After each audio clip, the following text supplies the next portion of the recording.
they're the sewer commissioners. Is that too much responsibility for the Board of Selectmen?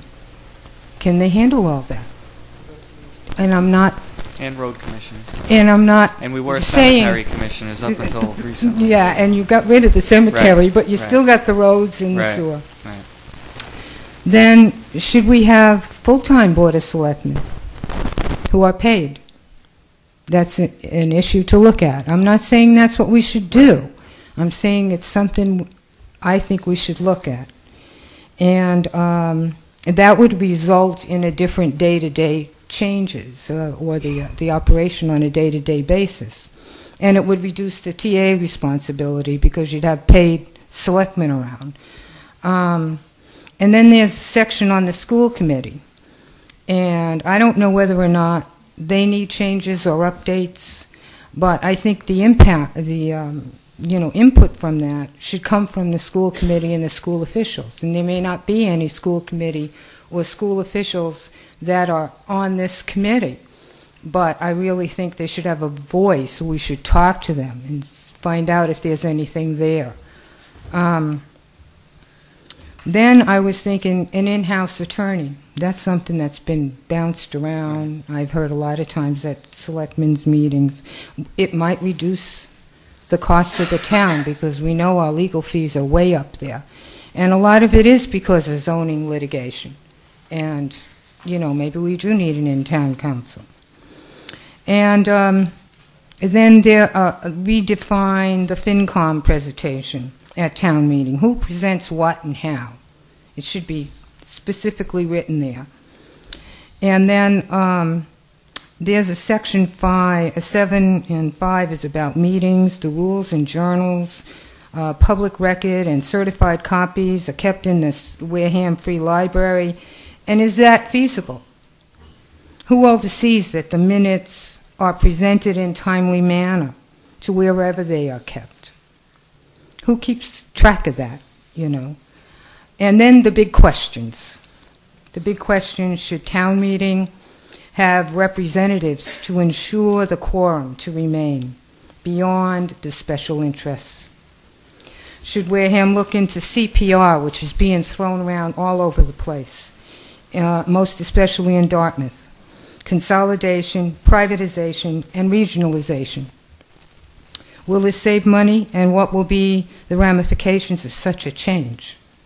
I always think about the ramifications. And should we stay a town? What would be the pros and cons of a mayor and a city council? Possibly a committee could be formed to really look into that possibility. The charter could allow a presentation in a year or 2 or 3 for a special presentation on that. I remember seeing, I think it was 2 weeks ago, Mary Ann Silva, the clerk, came up here, and she said she's got contacts with all the clerks, 351 clerks, and for information. And I have a very, very good friend who is the city clerk in Fall River. And should the charter designate where town meeting is held? That was another issue brought up. And should the charter go beyond the ethics committee in reference to related officials? And that's the end of my little notes. Okay. Well, I think you've touched upon a lot of subjects. Clearly, you've read the charter and you've gone through and you've itemized a good list of questions, and I think that that's very good. Those are exactly the types of things that we need candidates to go through and look at those issues. And I think it's all pertinent to Selectman Cronin's question about, is it outdated? If you can come up with a list of questions, as long as you have, then it does show you your answer to that. So. Pat, you running again in April? No. All right.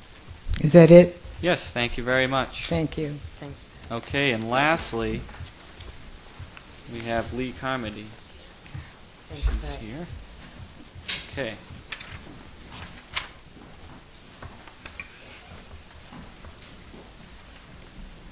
Good evening. Good evening. Lee Carmody, 34 Weaver Street, West Wareham. Okay. Selectman Ekstrom I have No questions. thank you. and Selectman Donahue's Donahue's question, question. why you decided to apply. Yeah, well, I'll tell you, when we moved here, we found this sweet little place on the river, and it was so bucolic and lovely, and we said, what a great town, and everybody's so polite and so nice, and it was really, it was true. It was true. I mean, you're in town, you want to cross the street, the cars stop on both sides. It was just lovely.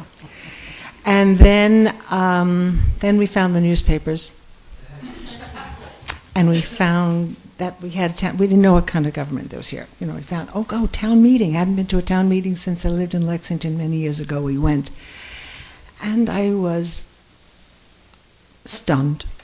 I was stunned, and I said, "Oh my God, we live in a dysfunctional town." And I have to say that I have a lot of experience with dysfunctional organizations professionally.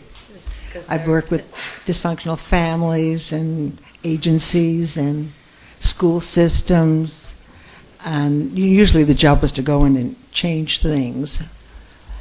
But one of the underpinnings of dysfunctional groups in general is that they have all these unwritten rules, but we're a town and we have written rules. So, but it turned out that we also have the unwritten rules. Anyway, I was pretty upset. So when I heard about the charter committee, I thought, oh, well, this is a problem that needs to be solved, and I'd like to be part of the solution.